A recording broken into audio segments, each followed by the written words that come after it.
Assalamualaikum warahmatullahi wabarakatuh. Perkenalkan, saya dari mahasiswi STIS dari Bandung Business School akan mempresentasikan mata kuliah kewirausahaan, yaitu dalam bab 2 tentang motivasi kewirausahaan. Bisnis di era global penuh persaingan dan kejutan, yaitu sukses atau bangkrutnya suatu perusahaan tidak hanya ditentukan oleh kepiawaian manajemen aja, tetapi oleh faktor lainnya seperti dukungan dari karyawan, kehandalan pemasaran, bagaimana pemasaran yang kita tujukan kepada konsumen sampai atau tidak, kecukupan aspek keuangan, kecepatan sistem informasi, yaitu bisa kita melalui internet, berjualan melalui YouTube atau lain-lain, akses bisnis, kecepatan informasi, efisiensi operasional, dan pelayanan informasi. Konsep bisnis dalam kegiatan perusahaan itu ada konsep produksi, ada konsep produk, ada konsep penjualan, ada konsep pemasaran, dan ada konsep pemasaran sosial. Yaitu kalau konsep produksi, kita bisa melihat dari konsep bagaimana sih perusahaan itu memproduksi suatu barang. Kalau konsep produk, kita harus melihat dari kualitas barang yang akan kita jual. Konsep penjualan, kita harus bisa bagaimana kita penjualan itu harus lebih tinggi. Juga konsep pemasaran, apakah kita pemasarannya mau seperti ada diskon atau iklan atau seperti apa. Juga ada konsep pemasaran sosial, yaitu konsep pemasaran kita harus memperhatikan karyawan, juga lingkungan di sekitar kita. Juga ada perkembangan industri itu dipicu oleh perubahan, di mana misalkan penemuan alat produksi baru memicu munculnya industri baru, pasar baru, dan persaingan baru yang sangat besar pengaruhnya. Serta konsep pemasaran tidak sekedar berpromosi secara gencar, tetapi juga memperhitungkan produk yang dijual agar mampu memuaskan kebutuhan dan keinginan pembeli. Perkembangan industri dipicu oleh perubahan, misalkan penemuan alat produksi baru, yaitu munculnya industri baru, pasar baru, dan persaingan yang baru. Konsep pemasaran tidak sekedar berpromosi secara gencar, tapi juga memperhitungkan produk yang dijual agar mampu memuaskan kebutuhan dan keinginan pembeli. Ada konsep pemasaran, yaitu 1. Menyortir dan mengembangkan kapabilitas untuk mencapai keuntungan yang tinggi. Kapabilitas di sini kita harus mengukur kemampuan kita. Apakah suatu bisnis yang kita jalankan itu mampu nggak memproduksi sekian, menjalankan perusahaan ini sebagaimana yang kita inginkan. Kedua, bisa mempromosikan strategi pengembangan seefektif mungkin untuk mempertahankan daya saing perusahaan.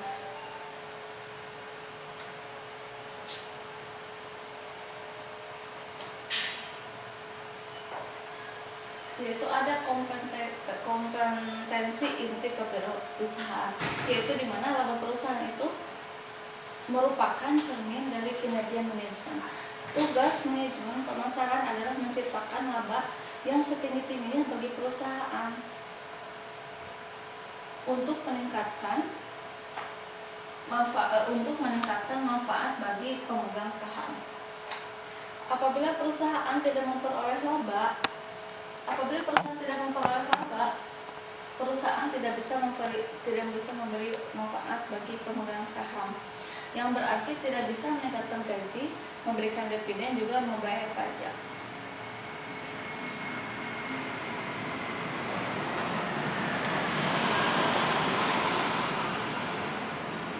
Itu caranya dalam teori mikro, perusahaan memperoleh keuntungan bila memiliki keuntungan yang unik untuk menghindari persaingan yang sempurna.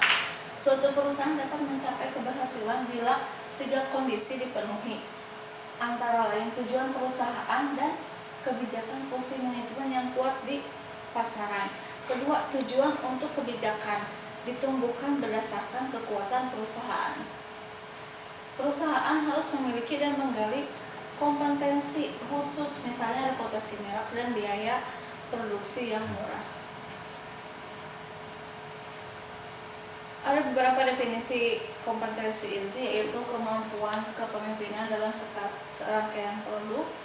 Yang kedua yaitu sekumpulan keterampilan dan teknologi yang dimiliki untuk bersaing. Ketiga, keterampilan yang kemungkinan memberikan manfaat bagi pelanggan. Keempat yaitu sumber kompetensi secara kompetitif, keunikan, persaingan, dan memberikan nilai dan biaya konsumen. Keuntungan bisa diraih melalui yaitu satu, pola organisasi dan administrasi yang baik. Gimana sih pola organisasi dalam suatu perusahaan? Yaitu mulai dari karyawan, supervisor, juga manajer sampai ke atas. Juga administrasi yang baik dari segi keuangan. Apakah mereka menggunakan sistem administrasi yang baik? Kedua, perpaduan dan sumber daya manusia alam, berpikir kreatif, dan keterampilan manajerial. Ketiga, budaya perusahaan yang dipakai. Apakah masih menggunakan budaya yang itu terus tanpa menghiraukan sistem modern yang masuk ke dalam perusahaan tersebut seperti komputerisasi dan internet. Terus yang keempat, proses kerja dan penyesuaian atas tuntutan yang baru.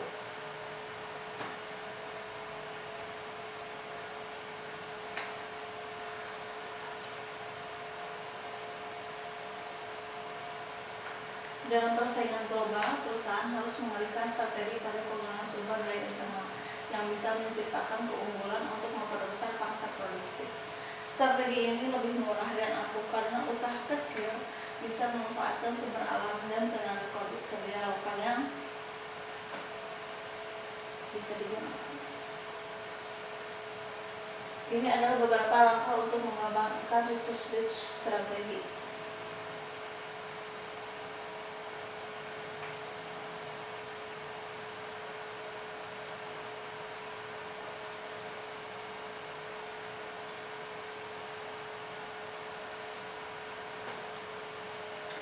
Ada strategi bersaing dalam kewirausahaan, yaitu strategi pemasaran,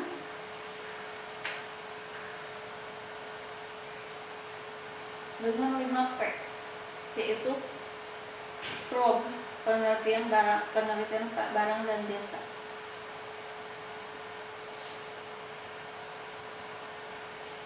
Ada produk barang atau jasa. Price, harga. Place, tempat itu sangat mempengaruhi, karena di mana tempat ini kita harus bisa mencari tempat yang strategis untuk tempat bisnis kita. Promosi juga, apakah promosi kita akan melalui media massa, koran, dan lain sebagainya. Strategi untuk perencanaan.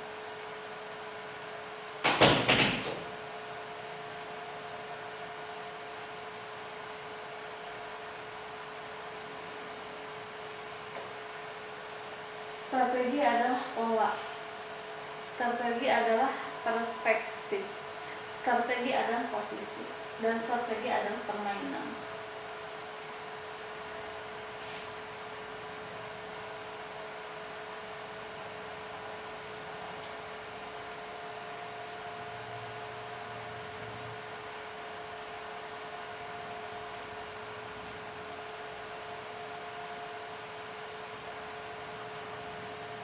Ini adalah keunggulan dalam bersaing, yaitu ada keunggulan kompetitif, lingkungan persaingan, yaitu ada luas, ada sempit, yaitu biaya rendah, ada kepemimpinan biaya dan fokus biaya. Juga ada different produk atau jasa, yaitu diferensial dan fokus diferensial.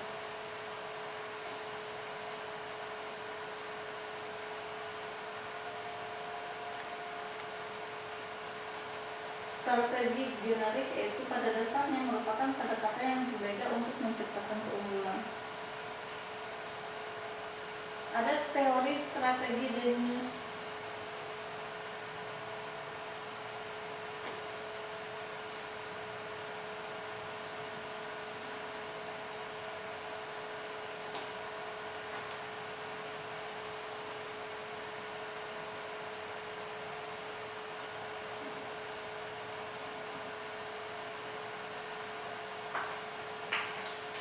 adalah sikap yang harus dimiliki oleh seorang pengusaha, yaitu satu disiplin, komitmen yang tinggi, jujur, mandiri, dan realistis.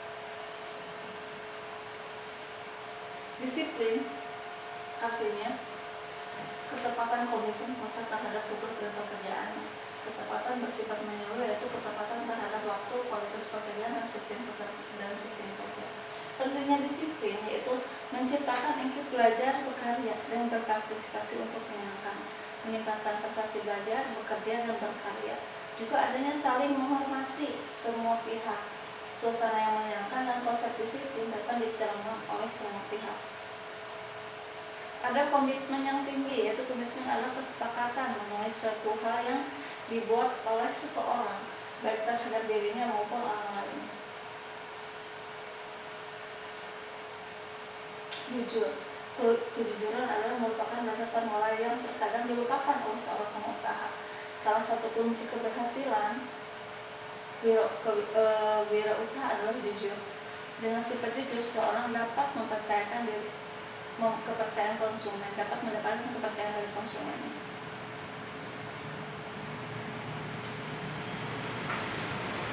Yang selanjutnya adalah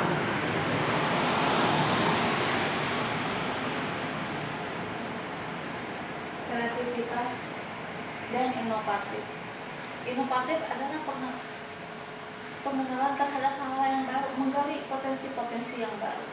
Terus kreativitas itu kemampuan untuk membuat kombinasi yang baru, produk yang baru, agar kita bisa bersaing dengan pesaing-pesaing kita. Mandiri, sejauh mana perusahaan itu bisa berdiri tanpa banyak tergantung kepada orang lain.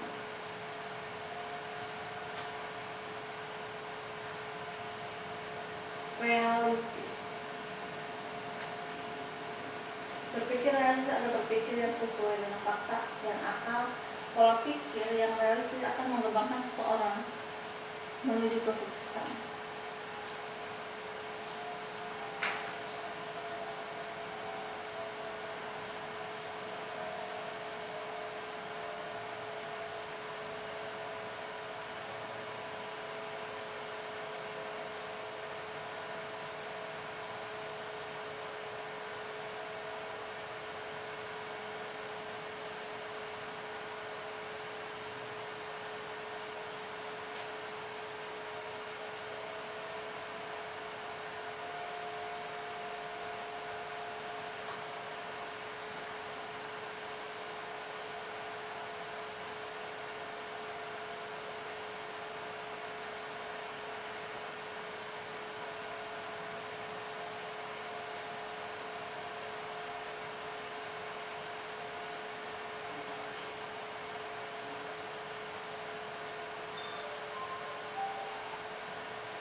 Demikian uraian dari kami, semoga bermanfaat bagi semua.